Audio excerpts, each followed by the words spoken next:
RRB, l'invité du matin.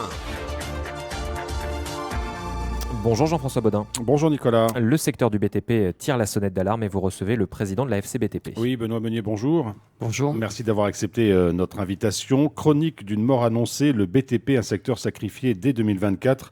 C'est le titre alarmiste d'un communiqué que vous avez publié en fin de semaine dernière, dans lequel vous dressez un constat assez dur, puisque vous dites que vous allez perdre, le BTP va perdre en Calédonie cette année 3000 emplois, c'est-à-dire à peu près la moitié de ses emplois, 50% de ses emplois. Comment vous calculez ces chiffres ? Alors oui, effectivement, la situation du BTP est catastrophique. On envisage une perte d'environ 3000 emplois, et ce qui correspond à peu près à une baisse de 30 milliards de chiffre d'affaires dans notre secteur. Il faut savoir que ces dernières années, on est déjà passé de 100 milliards de chiffre d'affaires à 60 milliards. Donc on envisage encore maintenant une réduction par 2 de ce chiffre d'affaires. Et ces 3000 emplois, c'est tout secteur d'activité confondu dans le BTP ? Alors c'est surtout la construction, que ce soit dans le bâtiment ou dans les travaux publics. Alors pourquoi on en est arrivé à cette situation ? Pourquoi vous envisagez autant de pertes d'emplois en 2024 ?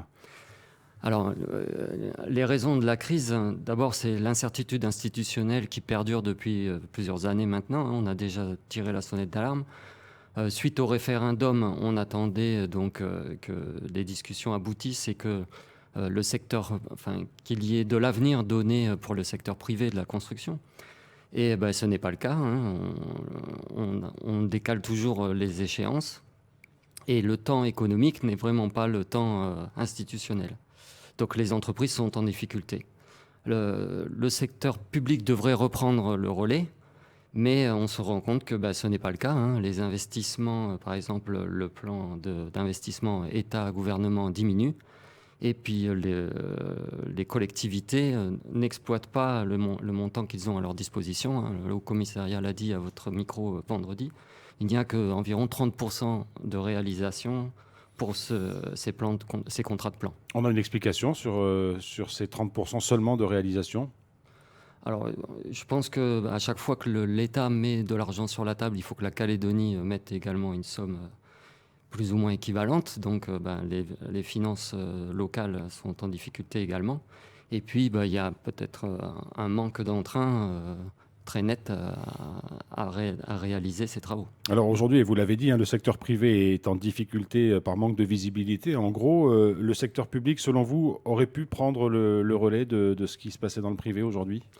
Il faut, parce que sinon, c'est tout un pan de l'économie qui va sombrer. L'ensemble du secteur de la construction, c'est 20 000 personnes en direct et indirect. Et donc, c'est plus gros que le secteur de la mine. Donc, il faut absolument que les institutions prennent en considération l'État, l'urgence et puis l'importance des enjeux économiques et sociaux, puisque ce sont des salariés qui ne pourront pas trouver du travail dans d'autres secteurs. Alors on sait que le secteur du BTP est très divers, il y a quelques grosses entreprises, il y en a des moyennes, il y en a des plus petites. Aujourd'hui, c'est l'ensemble de ce secteur qui souffre ou, même si c'est dit un peu rapidement, les gros s'en sortent mieux que les petits ?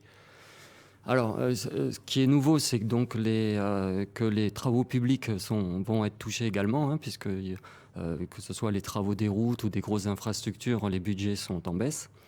Et puis on se rend compte que les grosses entreprises viennent donc travailler sur les marchés des moyennes entreprises. Et puis de facto, les moyennes entreprises vont travailler sur des secteurs où les petites entreprises faisaient leur chiffre d'affaires. Donc aujourd'hui, c'est surtout les petites entreprises qui souffrent ? Toutes les entreprises souffrent, tout le monde a réduit son effectif, toutes les entreprises, que ce soit les grosses, les moyennes ou les petites. Et voilà. Et on le constate également avec le nombre d'entreprises qui sont soit en liquidation ou soit en redressement économique. Alors un mot, parce que c'est la question que beaucoup se posent aujourd'hui, même s'il y a une semaine déjà qu'on a appris le retrait de Glencore de KNS. Est-ce que cette annonce vous inquiète particulièrement pour le secteur du BTP dans le Nord ? Oui, bien sûr. C'est vraiment pas une bonne nouvelle. Bon, déjà pour tous les sous-traitants qui travaillaient sur l'usine, et puis ensuite pour tout le tissu économique de la région VKP. On sait bien que tous les sous-traitants avaient des installations ou louaient des installations, et donc s'ils sont en difficulté, ils vont plus pouvoir payer les loyers, il va plus y avoir d'activités tout autour de l'usine. C'est des logements aussi qui vont certainement se libérer, etc. Donc oui, ça inquiète effectivement tout le secteur. Vous l'avez dit au début de cette interview, la Fédération calédonienne du BTP craint la perte de 3000 emplois. Est-ce que ça veut dire qu'il y a des entreprises qui pourraient fermer? Est-ce qu'aujourd'hui, vous savez le nombre d'entreprises qui seraient vraiment en difficulté ou qui se poseraient la question de savoir si elles vont mettre la clé sous la porte? Alors, on n'a pas de chiffres précis pour le moment. Ce qu'on sait, c'est que 30% des liquidations ou des redressements se font dans le secteur du BTP. Ça a été confirmé par l'ISEE. Donc, c'est quand même important. Et on sait que les trésoreries des entreprises sont exsangues en ce moment. Par la baisse d'activité. 2, par l'augmentation des prix des coûts des matières premières. Et donc, il est important maintenant... de réagir, sinon la situation va s'aggraver. Alors justement, réagir, que faire? Vous faites des propositions, vous avez des pistes éventuelles pour non pas améliorer les choses, mais faire en sorte qu'elles ne s'aggravent pas, notamment une alerte aux institutions en leur disant payer plus vite. Oui, effectivement, on se rend compte que les délais de paiement sont très très longs et que les dettes auprès des entreprises augmentent. Et donc, déjà, comme je l'ai dit, nos trésoreries sont malmenées.